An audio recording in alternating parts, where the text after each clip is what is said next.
Let's see what really happens inside the body when insulin stops working. Normally, after you eat, glucose from your food enters the bloodstream. The pancreas senses this rise and releases insulin, a hormone that acts like a key. It unlocks the cells, especially in muscles and the liver, allowing glucose to enter for energy or storage. Once glucose moves in, blood sugar levels return to normal. That's how a healthy insulin response keeps the body in balance. In insulin resistance, the key is still there, insulin is present, but the lock starts to jam.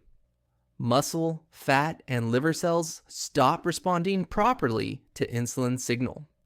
Even though insulin levels rise, glucose struggles to enter the cells. The pancreas works overtime, producing more insulin to compensate. This stage is called compensated insulin resistance. Blood sugar may still look normal, but the body is under stress.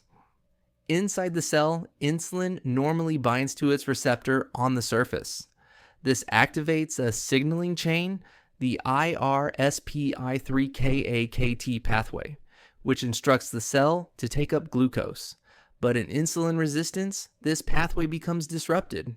Chronic inflammation, excess fatty acids, and oxidative stress interfere with these signaling steps by serine phosphorylation of IRS1. As a result, glucose transporter, GLUT4, don't move efficiently to the cell surface. Less glucose enters the cell and blood sugar begins to rise.